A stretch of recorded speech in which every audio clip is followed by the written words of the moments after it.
Did you ever think that the seaweed in the sushi you're eating could be changing the lives of people in the world's most remote places?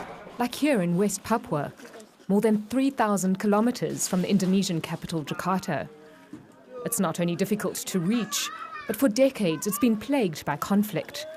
So it's been a challenge to create economic opportunities here. Until now, Iska Indrayani is a buyer for one of Indonesia's biggest seaweed processors.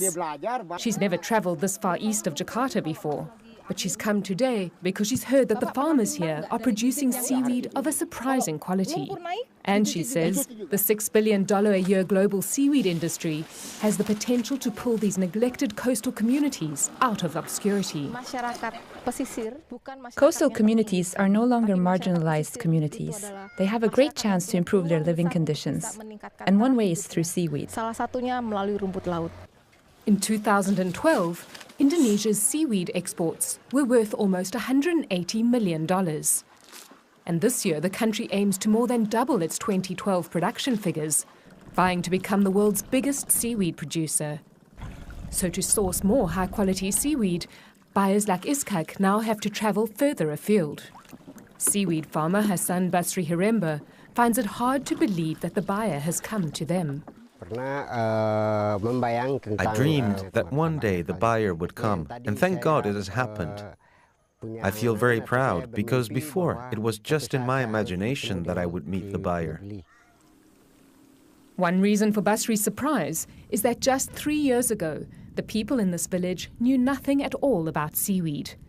They were fishermen and relied on irregular seasonal catches to survive.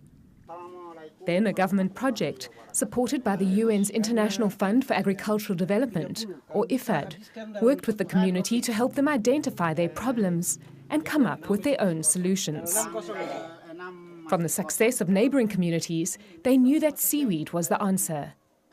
They elected Abdul Halik Golab to be trained in all aspects of seaweed production, and his job is to pass on this knowledge to the rest of the group. The change in their lives has been significant.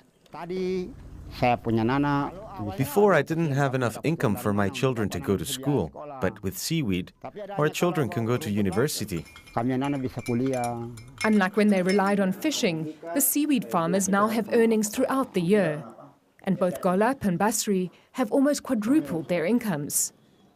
And after today, it looks like their incomes will keep growing because Iskak, the buyer, is very impressed with what she has seen.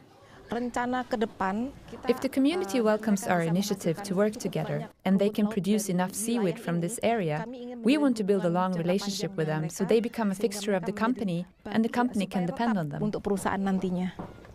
And it looks like the community will certainly welcome this initiative. When the company has a direct collaboration with us, we can change the face of this village.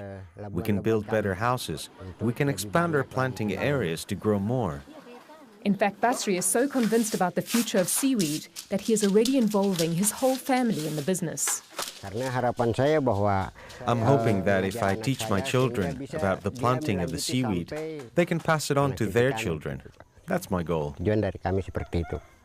And with the next generation already learning the ropes, seaweed can become a sustainable business here, giving young people a good reason to remain in this remote village and help Indonesia reach its goal to become the world's biggest seaweed producer.